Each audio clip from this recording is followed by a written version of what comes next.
are the sons and daughters of the soul. We are resilient and forever forward-thinking. We ask for nothing else than the opportunity to live and to create the lives that we were meant to live. We want nothing but an equal chance at options and possibilities. The same possibilities and options to live out our potential as our fellow man. We want to be heard, understood, and expressive in our reality. We are the future. We are the creative. We are here.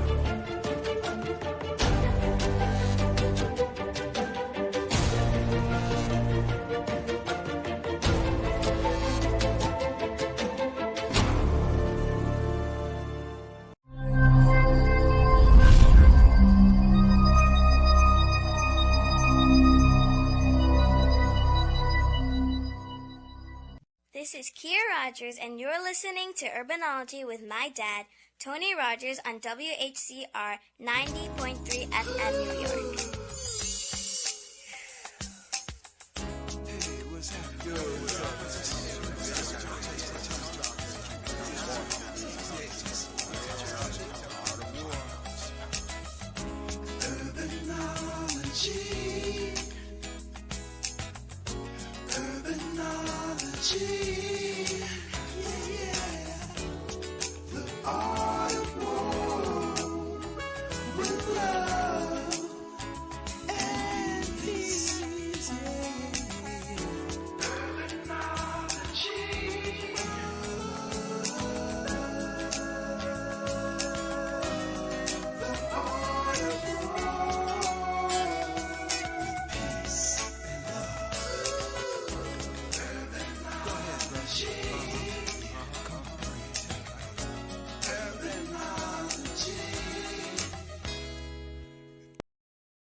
Good afternoon. This is Tony Rogers, your host for Urbanology, the art of William Anthony Rogers. I hope that you all have taken advantage of early voting, and if you haven't, today is the day to go out and vote. You need not have to be told about the importance of voting, especially in the climate that we're in. And if you have not gone out to vote yet, please do so. And when you do, remember to flip the ballot. There is a number of amendments on the back of the ballot that's extremely important. And the first one deals with giving the state the opportunity to allocate funding for the development of a process that will guarantee clean air and clean water in the state. And no matter whether you're independent, Republican, or Democrat, you have to breathe and you have to drink water. So this should be a no-brainer for everyone to make sure that we approve that amendment. I have today as my guest a person who is no stranger to the Soul City Urbanology show.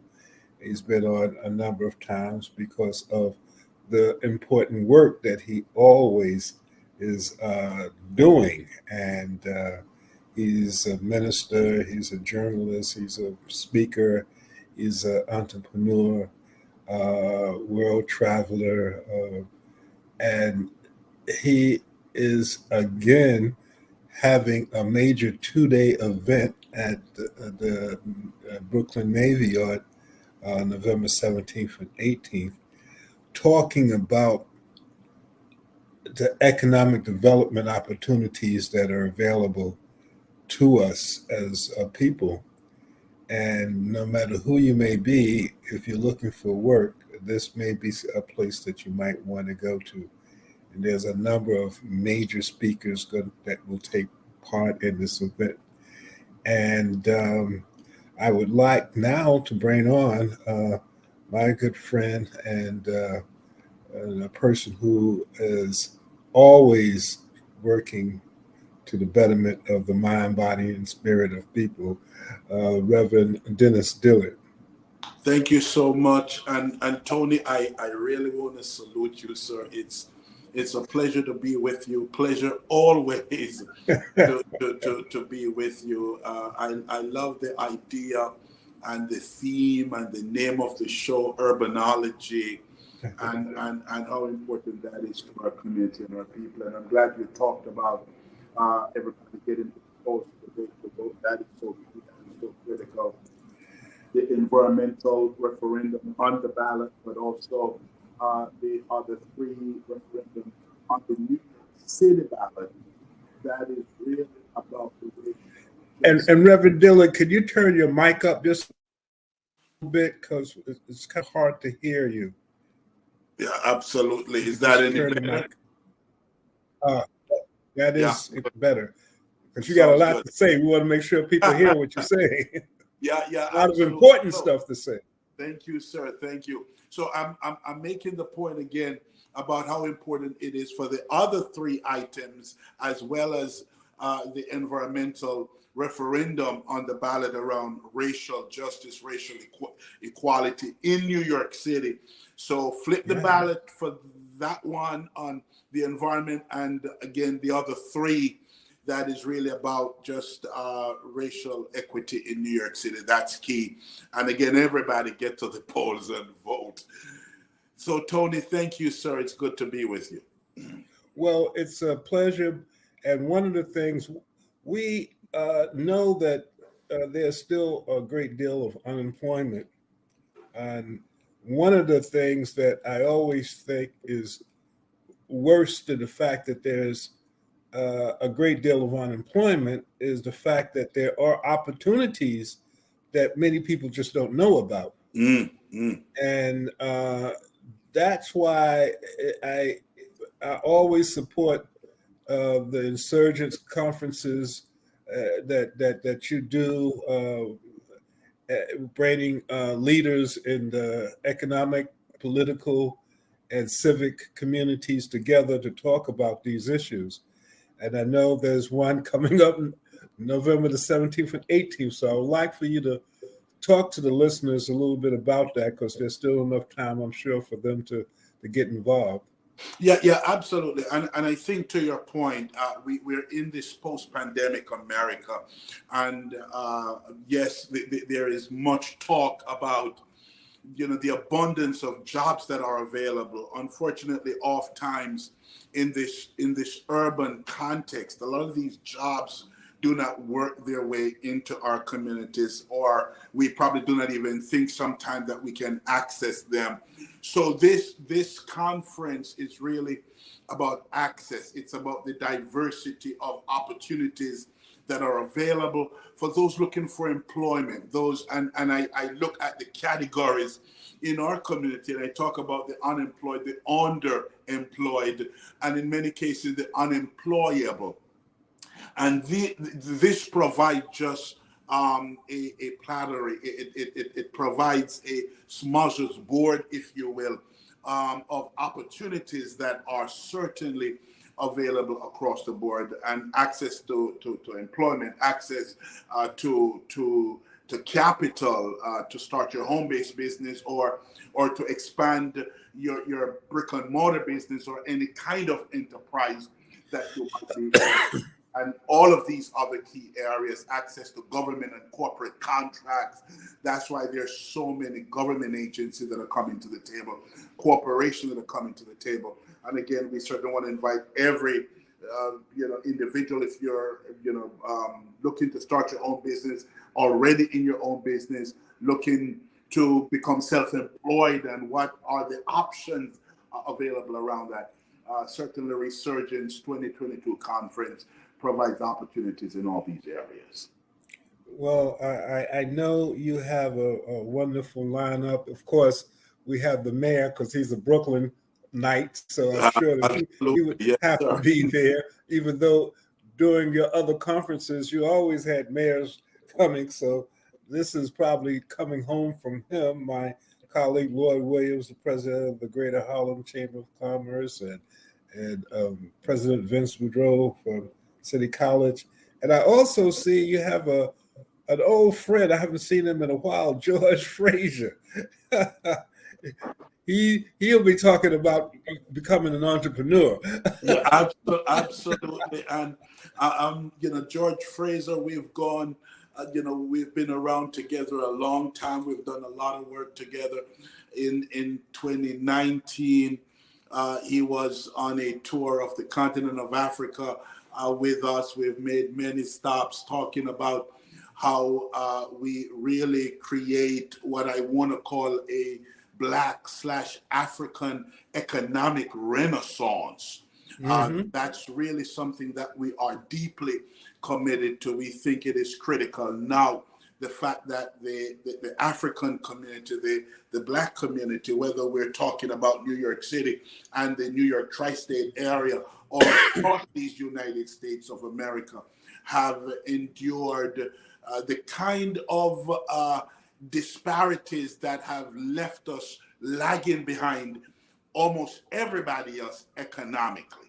And I'm a strong believer that the path to true freedom is an economic path. It is not about social service programs, not to negate the importance of social service programs, but certainly as we move to a place of economic power, economic control, economic self-sufficiency in our own communities, we can really begin to take this greater journey to get to that place where we are truly economically free and economically empowered.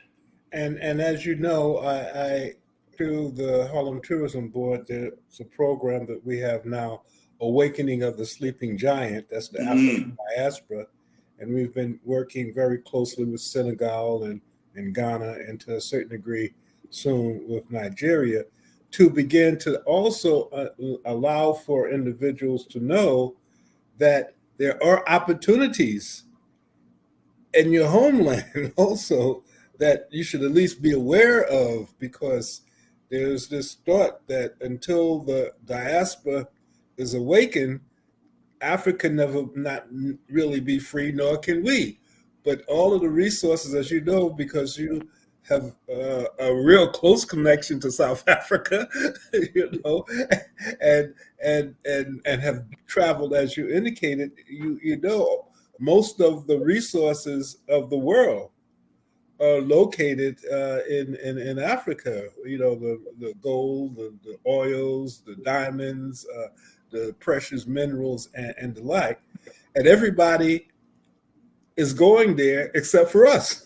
Yeah, and that's an interesting point, because it makes the point that Africa is a sleeping giant for us, particularly the Africans outside of the continent or the African diaspora, whether we're talking about African Americans or African Caribbeans or Afro Latinos, as the case might be.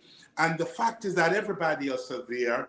When we look at Central Africa, the money's pulled out. When we, again, talking about just South Africa as an example, in 10 years, the landlords way back about 100 years ago, in 10 literal years, 100 years ago, pulled out over 100 billion pounds within a 10-mile radius in South Africa alone.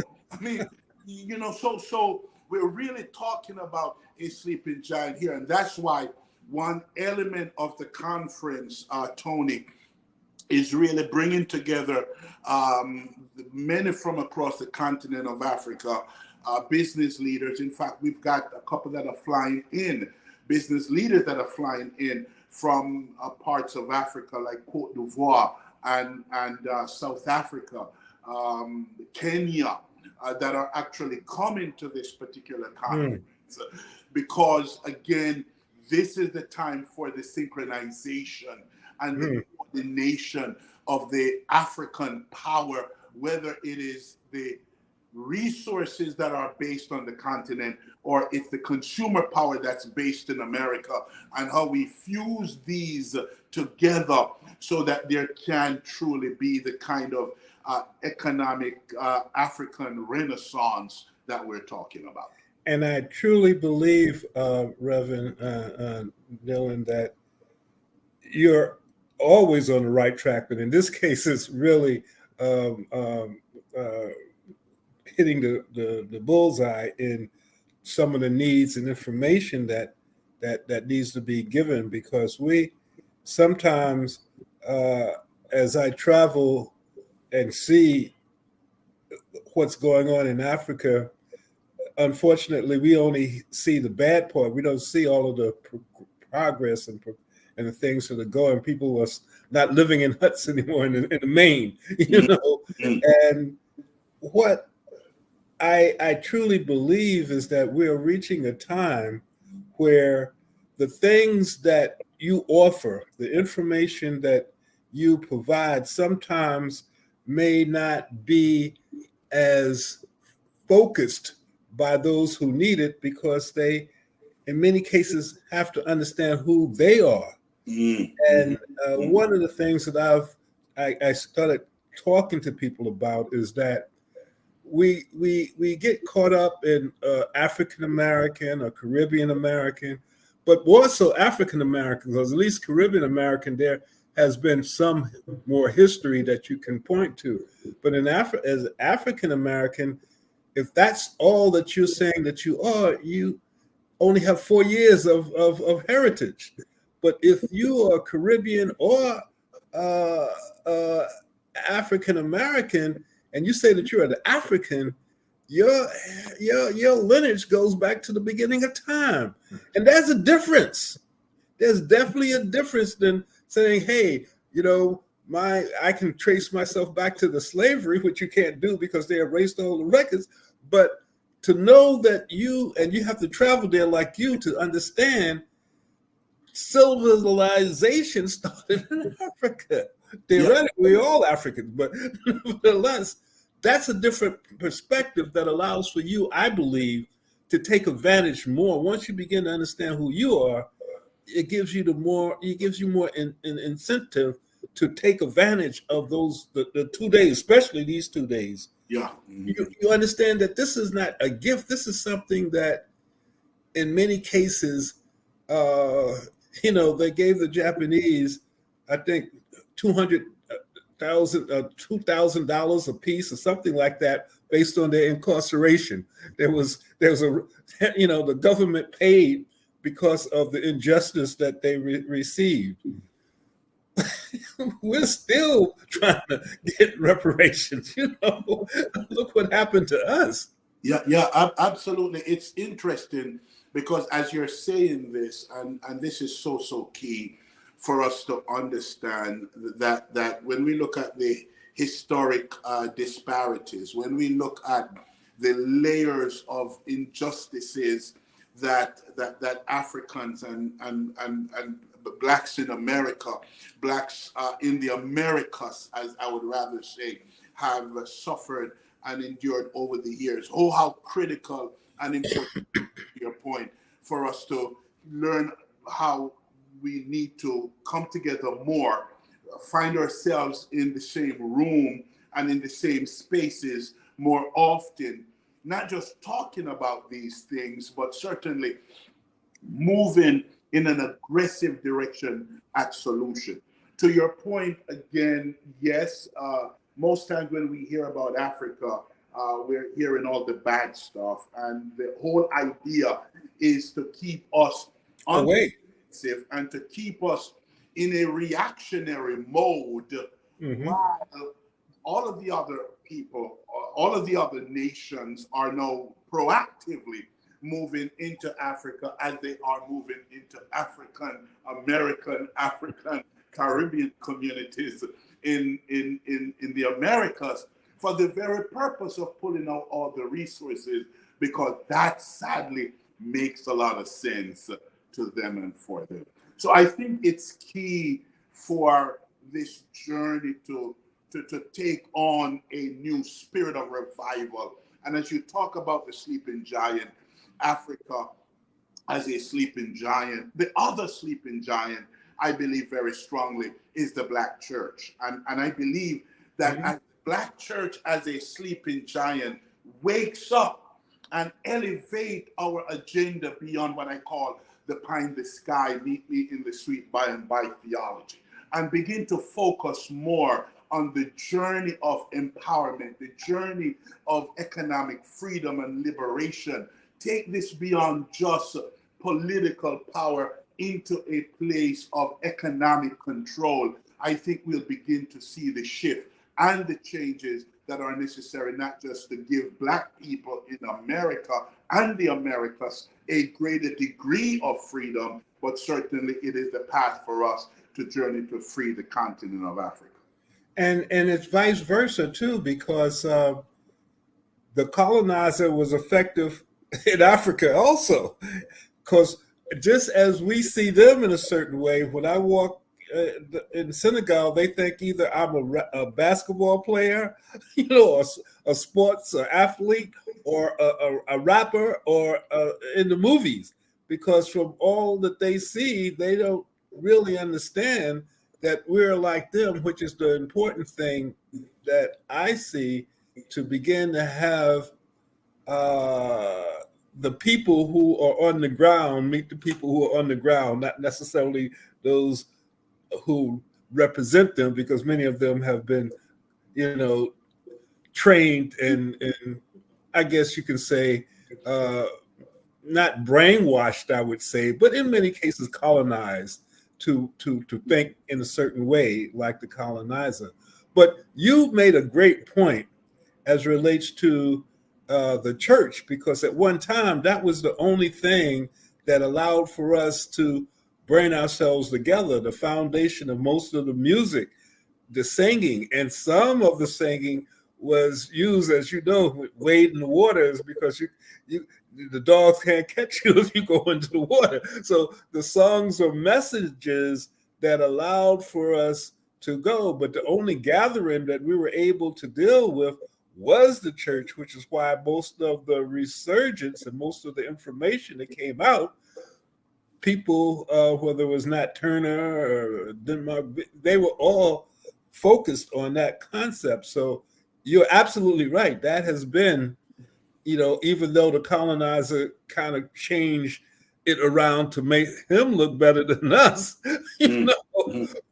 but we were able to, with our creativity, and you're still doing it, use that as a way to provide that type of spiritual insight to keep us to understanding that we are somebody.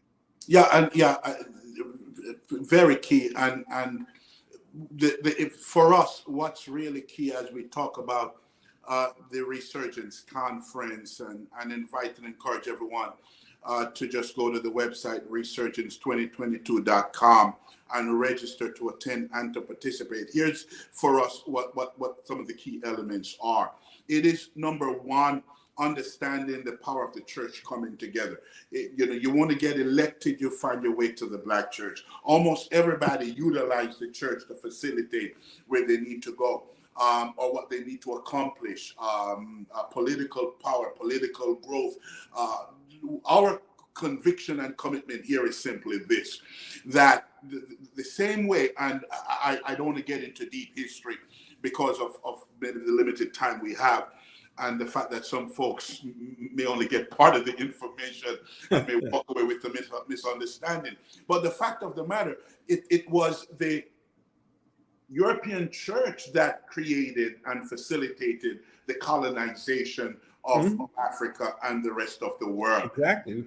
It was the church in that context that created slavery. It was the church in that context that created and facilitated the development of major corporations that we have across the globe, particularly most of the older corporations that have facilitated most of the newer corporations. So our commitment is simply this, that the same way we've seen the white church created this economic mushrooming and revival among the European world, and we've seen this in other contexts as well, which we won't have time to talk about. I believe it is the same way that if we are, as Black people in the world, And Black people in America, if we are to rise to the level that we ought to rise to, we must begin to go back to the power of this ecclesia, the church, which really speaks of the gathering place. No place in America Black people gather more than in the church. It is simply that place where we come together, and from that foundation, from that coming together, from that ecclesia, which is the Greek word that means church, and is translated the gathering place. It is from this gathering and gathering place that now we begin to talk through the journey. How do we build cooperation? How do we create media empires and media giants so that at the end of the day, we're telling our own story and we are given the correct information contrary to the information that has given, that have facilitated the kind of mindset that we've walked away with. I think that's key and that's critical. One of the things that I was just reading a comment from one of the people that I know that you know, Dr. Yana Woodhouse. She was the first Black woman to trade on Wall Street. She wanted to know, will there be a panel on financial literacy? Because one of the things, how money works, is something that we never really had a chance to deal with. And Dr. Woodhouse has received so many awards based on her understanding and absolutely and an ability to begin to make that happen. Do you have any structures for the 2 days dealing with financial literacy? And the answer is yes. Bear in mind that most of the conference is about finances. This is not a social program. It's not a social agenda conference, not to negate the importance of all these areas. So we have put this in the context of what we call the 8 doors of access. And within the 8 doors of access, number 1 is access to capital. Lots of information around that. In fact, we've got over 15 lenders, both conventional banks, what we would call micro lenders, even character-based lending, where small businesses or those who are looking to start businesses can get loans outside of the traditional underwriting criteria, with recommendation from their clergy leaders, recommendation from their elected leaders, and so forth. Then there's going to be access to wealth creation, wealth transfer, wealth management, money management. All of these are principles that will be taught at the conference. Another access door would be access to government and corporate contracts. How is it that Black businesses can access? Do you know, in New York City alone, there's about 3 or 4 corporations that are doing over $20 billion in business, in contracts with the city of New York. And it's a long list. And unfortunately, most times, we just don't have the same level of access. I was listening to Chancellor David Banks, who we know very well, served on our board at the Greater Harlem Chamber of Commerce for a while. And again, he's saying, wow, one of the things that I really want to do is to help members of our Black and Brown communities to gain access to these huge contracts that even the board of the Department of Education is issuing. So there's going to be that. So yes, there will be information all day long, both days, around financial literacy, money management, wealth creation, access to capital, access to franchising and dealership opportunities, another missing area. And again, Tony, you probably know this as well as I do, that years ago in New York City, we had about maybe 8 or 9 Black-owned dealerships, car dealerships in New York City alone. I think we probably have maybe 1 left, and maybe 1 or 2 in the New York, New Jersey area left. So it seems as if in a lot of ways we're reversing as opposed to going forward. And that's why this is called resurgence. Right.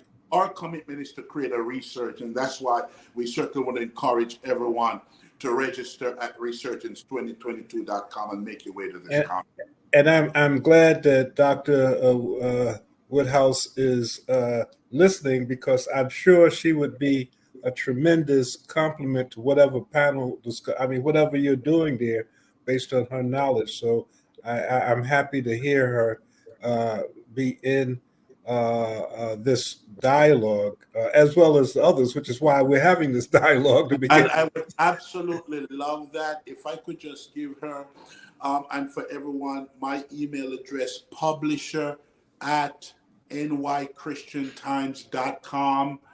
Would love to follow up and see how we take it further. Just simply publisher@nychristiantimes.com. And I'll make sure that through Matt, and I know Dr. Woodhouse, who's a close colleague. She went with us to Senegal to talk about financial literacy for women. Absolutely. And she has a book, How Money Works, so I'm sure that I'll have her connect with you. She would be great. But Christian Times, I know we're talking about the conference, and I know that that's important, but you're doing, and how you do, I guess God has his way of directing you, because I don't know how you do all of these things, but I know that there's a lot that you do with Christian Times, and I know that there are a lot of stuff that you're working on. Could you talk a little bit about the publication that you have? Yeah, absolutely. Yeah, Tony, I am with you. Sometimes I don't even know how all of this get done. I'm thinking I'm a full-time pastor, a full-time publisher, a writer. I'm traveling the continent just doing the Lord's work in so many different ways.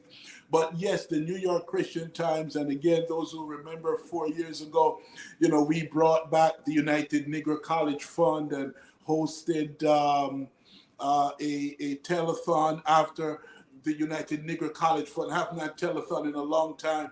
The Christian Times brought that back and hosted a telethon for United Negro College Fund on Fox 9 a couple of years ago.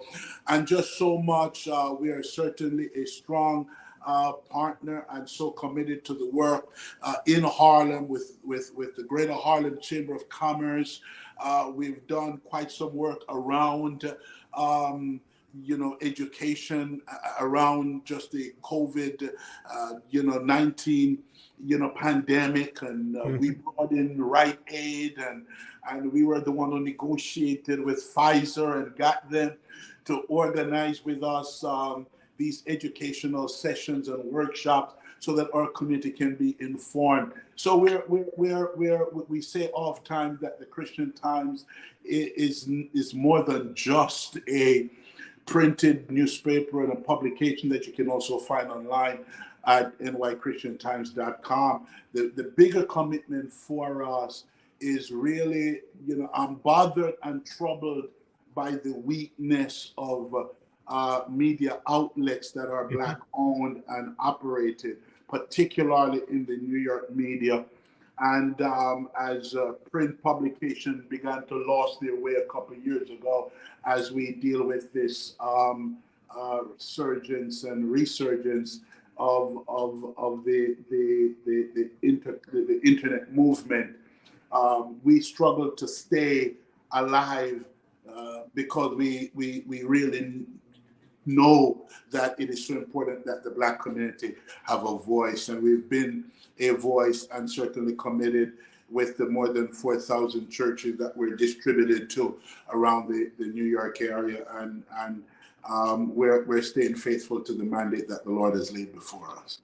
And one of the things which goes back to what we were saying before, I do know, based on our close relationship with Harlem, of course you're on the board of the chamber, is that if you want to get a message across, if you put it in the Christian Time, as you say, many of the people in the church will see that, which, and I also noticed that you have Dr. Pointer from HCCI as one of the speakers, which is another organization that has used the power of the church to build property and create opportunities, in Harlem and other locations. But give an idea of how the 2 days will go for the conference. What's kind of like a blueprint of what one might expect, so that they can know if they can't make 2 days, they can have an idea of which day that might be the most important for Yeah, them. absolutely. Let me just start by saying that we will have this year a series of exhibitors, just business exhibitors, as well as one of the things that I'm committed to, and we're doing. The fact that we're just days away from Black Friday, and I use that term loosely and I put it in quotes.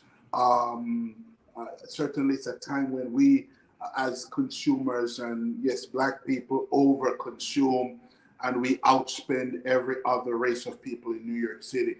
And certainly that is something that we want to work on and we want to turn around.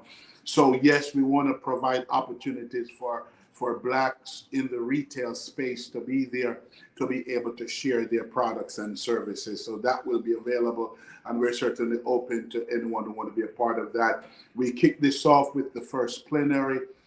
That's going to be just an exciting time. A lot of key leaders. I don't want to start naming names and leave anybody out. Yeah, you get in trouble. I'll let you name the names, Tony. No, I know better. I threw out a couple of them, but I know better. But there's one. If you go to your site, there is a flyer that has all of the people. I mean, people, and I have it on my phone, like Monique Yoba, who's now in real estate, is going to be there. Of course, George Frazier, and there's so many different. Make sure you do not leave out my president, President Lloyd Williams, the president of the Greater Harlem Chamber of Commerce, right. And just the host. And I think what's great about this is the goal is because we're looking for a regional revival, economic revival among the Black community. We have identified chambers of commerce in the region. So the African American Chamber of Commerce of New Jersey is at the table, and a number of other key chambers are at the table. The Greater Paterson Chamber of Commerce in Paterson, New Jersey is also at the table, along with the Greater Harlem Chamber and all of the other business organizations that are here. So we kick it off with that. Of course, the mayor will be speaking the first day in the morning, the mayor of the city of New York. The second day, it will be the mayor of Paterson, New Jersey, and a host of other leaders you mentioned, actor Malik Yoba, New York Undercover, and a host of others, Cool Runnings, and a host of other movies that he has actually starred in. And I'm just inspired by his work, what he's doing around economic development, around real estate development. One of the weak areas that I am committed to see more Black developed projects, more Black developers on the for-profit side, period. I'm just concerned that unfortunately you always find more Black not-for-profit developments, right? You find Black developers, and again, it's not unfortunate that we have quite a few not-for-profit developers like the Greater Harlem Chamber and our Housing Development Corp, like HCCI, and a number of others, and we salute them. But we certainly want to see the Black community strengthen our footprint as developers on the for-profit side, and develop not just affordable housing, but market rate housing, commercial developments, and across the landscape. So we're also having a panel that is called the Real Estate Developers Summit. And that summit is really about really facilitating this process, both on the faith-based development side, the for-profit development side, and the not-for-profit development side. And of course, throughout the day, we're going to talk about how to become woman, minority, minority women business certified. So there'll be professionals from the city, the state, that will be sharing information around that. The federal government through the Department of Small Business Administration will be in attendance and sharing information and resources as well. So it's going to be power packed, and we're going to wrap this up on day 2 with this powerful presentation around linking Africa and the Americas around economic development. That's why we have some of these business people we have the president of a school, and this is a story that is such a powerful story. He flies in 3 days, and he started a school about 12 years ago. Now he runs one of the largest for-profit universities in Abidjan. Wow. Guess where he got his start? About 18 years ago, the then president of the Ivory Coast invited me to speak at a series of conference. And when I went to speak, they hired this young man out of college to be my interpreter. So he spent a week with me and interpreted for me for the time I was there. And he got so motivated that he decided he was going to start a school. Now he operates 4 schools across the country of the Ivory Coast, and he's coming in to speak at the conference as well. So, I'm just excited about some of these initiatives and what the Lord has been doing through our work over the years. Well, again, and could you give listeners, especially those in the New York State, tri-state, because we have listeners throughout national and international, but for those who are in this area who may not know where the Brooklyn Navy Yard may be and how to get there, could you give some direction? Absolutely. The first thing I want to say about the Brooklyn Navy Yard is it's almost like you're in Lower Manhattan. So everybody needs to know that it's extremely central. It's not deep into town or anything. Once you come over the Manhattan Bridge or the Brooklyn Bridge, you are 2 minutes, 3 minutes away from the Navy Yard. That's how strategic the Navy Yard is. So it's downtown Brooklyn. It's right literally on the Harlem River, which means, and by the way, my office is in the Brooklyn Navy Yard. That high-rise building is where the Christian Times office is. And I remember you had an event when it opened. Yeah, absolutely. Most times I take the ferry to my office if I'm in Manhattan, and I take the ferry to Manhattan. So you literally get off the ferry into the Brooklyn Navy Yard. That's so easy. And okay. So you can go down to the South Streets to the ferry. Absolutely. You could take the ferry from by Gracie Mansion at 96th Street. You can take the ferry 34th Street, Wall Street. If you're on the west side, you take the ferry to Wall Street and switch, and then you can take the ferry to the Navy Yard. So I'm just giving you one way. And most of the subways stop there too. Many of the subways stop closer to there. I think that on the subway side, on the Brooklyn side, again, you come to so many stops. Again, if you do come to the Atlantic Terminal stop, another secret for everyone, the Brooklyn Navy Yard provides free ferry service that takes you into the Navy Yard from Atlantic Terminal. So it's very easy to get to. We're right there central downtown Brooklyn. We're in building 303. We have the entire floor.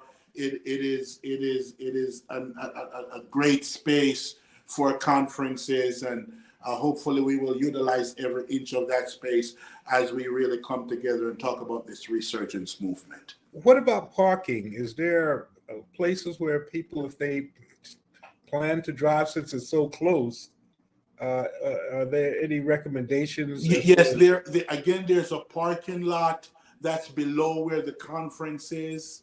Again, there's a fee for that parking, right? But there's a parking lot that's right there in the premises. on the premises. For those who want to utilize that, you may see a sign that say Wegman, because Wegman supermarket is right next door, and certainly the lot may say Wegman, but certainly that's there. And again, wherever you can find parking in the area, everybody know that parking in much of New York City is quite a challenge. The ferry probably is a lot better. Normally comes at a premium. But again, it's always good to talk with you. You do so much. Can you give the listeners what you would like to have happen? What's your goals and objectives as it relates to looking back and be happy that you were able to succeed? What do you see success in?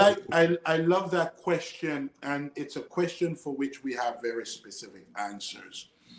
Number one, our goal and commitment. The reason why the conference, by the way, is called, again, the website is resurgence2022.com. But again, the conference is called Resurgence 2023. And that is because we want to look ahead. We don't want this to really come across so much as an event, as we want it to be a process and a movement. So our goal is, and that's why we're bringing together so many lenders, conventional and non-conventional lenders. There's what we call, and this is a federal designations, CDFIs, and CDFIs are really lenders that are certified by the SBA to give smaller loans that does not necessarily meet all of your conventional criteria. Our goal is we want to get 50 people, 50 businesses who can get loans of $50,000 and below. We would probably call those microloans. Our goal is 50,000. Again, another 50 people getting loans from 50,000 and above. We have goals as to how many people want to see become NWBE certified, start the process, then journey through that certification process. We have goals as to how many people we want to see move into a place of negotiations around specific areas and specific things like, can I get a 7-Eleven franchise or a Yum Brand franchise? And for those who don't know, Yum Brand own and operates KFC and Taco Bell and Pizza Hut and a number of others. Again, where do we start negotiating for some, GMC dealerships or GM dealerships to come back into our market, and all of the other car manufacturers as well. So these are just really some of the specific things. We want to walk away knowing at the end of the day, Tony, that our people are better educated, better equipped. Those who are aspiring to be entrepreneurs, that they get the information that they need and can probably more intelligently, more sophisticatedly, probably from a better place, start their business without the pitfalls and the disadvantages that many of us who have gone before have struggled through or have had to deal with. Right. Those are just some of the areas that are really, really committed to us going into this conference. And in the end, we want to make sure that everybody who come in walk away with some new contacts, some new resources. I'm going to reach out to this one about employment or about job creation. I'm going to walk away with this one. How many people get contracts from government? We have numbers around that. How many can begin to look at, I want to begin to talk to TD Bank or JP Morgan Chase, who will be at the conference, or MTA and others, or the Port Authority of New York, New Jersey, who will also be at the conference, to talk to them about, we want to do business with you and we want to begin that process. So, for us, at the end of the day, the fact, Tony, that the 2022 Book of List, and the Book of List is an annual publication put out by Crane's New York Business. They do it once a year. and they list all the top businesses in New York in almost every category. The privately held, top, 500, the Fortune 500, Fortune 100. The list goes on and on. And they also list the measly 25 top minority-owned firms in the New York market. And the 2022 book of list had 0 Black-owned business on it. Wow. And 15 years ago, when we were doing this, the Christian Times been really following these numbers and publishing these numbers. There were 11 Black-owned businesses, 12, 13 on that list. Now there is 0 Black-owned business on the list of the top 25 Crain's New York book of lists, listing the 25 top minority-owned firms. That's a problem. And there has to be a greater commitment on our part to turn these numbers around and to change the situation. Especially since we are consumers like no one else. I also see that you have 31 cents on every dollar spent in New York. So just think about that. Of every consumer dollar spent in New York, Black people are responsible for a minimum of 31 cents. Wow. That's why when we talk about the diaspora and awakening the diaspora, that's why there's so much money if it could be put into a certain type of focus, similar to what you're talking about. There's so many things that not only can be done here, but investments, abroad. So the conference again, November the 17th and the 18th. Oh, and I was going to say Reuben McDaniels, who's the president of DASNY, is really one of the key figures when the state's legal cannabis program comes about. So that's another business opportunity that we have to start looking at. And I know from our meetings, as you know, Reuben McDaniels has kind of been one of the voices to begin to give people information and understanding as to when this happens, how it should happen. And just like NWBEs, we don't want the people who were victimized the most not be able to take advantage of the economic development opportunities that will come in. That, we don't want that to happen. You saw what happened with Lotto. We want to begin to get that type of information as relates to an entrepreneur opportunity that's going to be worth billions of dollars. Yeah, absolutely. There has been too many missed opportunities. The internet.com industry, we missed that. The green economy, we've missed that for the most part. I agree with you. One of the big sessions that we're having at the conference is really about cannabis and looking at the diverse opportunities that are available there. It's not just about planting. It's not just packaging, transportation, legal services, marketing. And so there are tons. And the fact that the governor of the state of New York has committed $200 million to, and the idea that we want to make sure that enough of those resources are going to Black-owned businesses, that's key. So it is so key, to your point, Tony, that everybody make an effort to make their way to this conference, to come out and to be a part of what's happening. That is key, and that's important. And again, we encourage everybody to make their way to the conference. And the starting time on both days? 9:30. It's 9:35 both days. Yes. Uh-huh. And again, Reverend Dillon, I can't express my gratitude for you to spend some time with us, because I know with all of the things that you're doing as it relates to, this is the old joke on, I think it was one of the TV shows where they say, I'm not Jamaican, but I got a lot of jobs. I know you have a lot of a lot of jobs, a publisher, a preacher, you have a church, and you have so much stuff to do. But for you to take time to let people know how important it is, these dates, and again, you can register online. Uh, and we didn't talk enough about, you touched on it, the exhibits. Even if you can't hear people talk, you might say, I don't want to hear people. If you talk to the exhibitors, they can help you obtain different things such as employment opportunities and the like.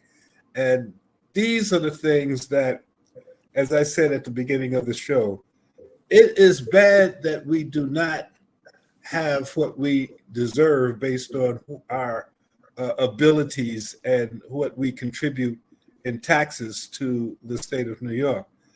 It's worse, however, to not be able to know that there are opportunities out there that we can take advantage of and not be able to hear it, which is why Soul City, Christian Times, Harlem Community, all of the Black media should be supported, because if it's not us, and we should not expect anyone else to do what we're doing, because it's us. That is literally asking somebody else to speak for you, and without giving them what to say, giving them an opportunity to interpret, to shape the information that they think you want to say, and to communicate it for you. So we can't stress more, Tony, how important Black media is, what Soul City, yourself, this Urbanology show, all of the outlets that we have in our community, all of the newspaper, it's Harlem News, it's the Harlem News Group, all of the publications associated, it's Positive Community, it's Carrot News, it is all of the outlets that we own and operate, the Amsterdam, you name it. We have to thrust and move Black media to another place. And we were trying hard to incorporate a forum on Black media in this particular session. Didn't accomplish it, but we definitely want to address that. In fact, one of the deputy commissioners in Department of Small Business Services in the city of New York have already asked me to work with her to convene a conversation around Black media, and we'll certainly pick that up in another couple of weeks and see how we move that forward. So it's such a pleasure always talking to you, Tony, inspired by your work, your leadership, certainly all that you have done, all that you're doing. And again, we look forward to everybody finding a way, making your way, coming to this conference, and let's be a collective voice around this revival, this resurgence movement that I believe is so important to us in our community. And now that we have a mayor that we've worked so hard to put in place, is that window that we must utilize to ensure that we see some positive transformational changes. And I can't stress more that if these changes do not have what I call a spiritual foundation and built on economic walls, it is bound to fail. And one of the things how I'm going to end this is that many people don't go out to vote for whatever the reasons are. And I know for a fact that, of course, voting is not the end all. However, if you do not vote, there are things that you cannot get as relates to what is necessary to do many of the things that we're talking about. And what I would encourage everyone to do, if you have not gone out, people have died, people have given up their freedom just to be able to go in and vote. So you might think that it doesn't mean anything. There have been elections that have been won on 1 or 2 votes. So we do want to, I can't tell you how to vote, but I can say that listen very clearly on people who are talking to you as it relates to what you think that you deserve or should have. And those are the people that you should try to support. Reverend Dillon, thank you so much on this powerful day to talk about what's coming up. And matter of fact, the discussion at the 17th and 18th will be what we're going to do, because the elections will be over. So it may be a planning, we have to come together to strategize what it's going to look like in 2023. So that is even more of an important reason to come out there, because this will be one of the first gathering of so many people in the civic, in the political, in the business arena to begin to say, okay. So thank you so much. This is Tony Rogers, your host for Urbanology, with Reverend Dennis Dillon, talking about the Resurgence Conference that's coming up, Resurgence 2022. I'd like to thank you again. I'd like to thank Soul City for providing the platform to allow for people to understand the work that is taking place in New York, in Harlem, and Harlem reflects the Harlems of the world. Harlem is just a state of mind. So thanks again. Please, if you have not voted, come out and do vote. Remember to flip the ballot, because there's information about justice for those who have been mistreated in the judicial system. There's information about clean air, clean water that you need to support.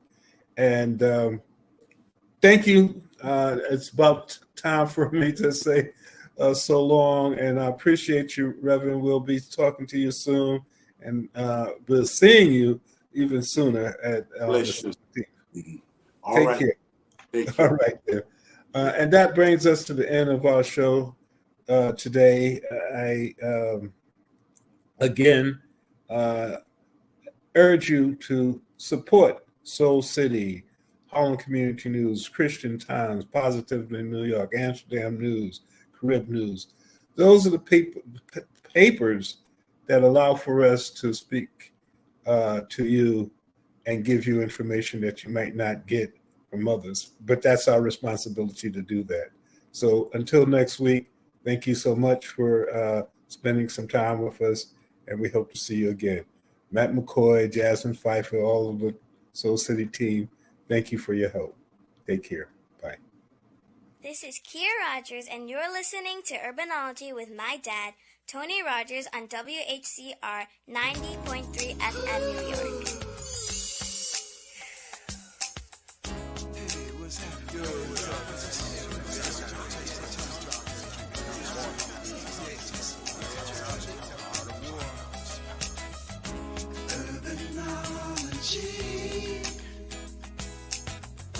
Urbanology.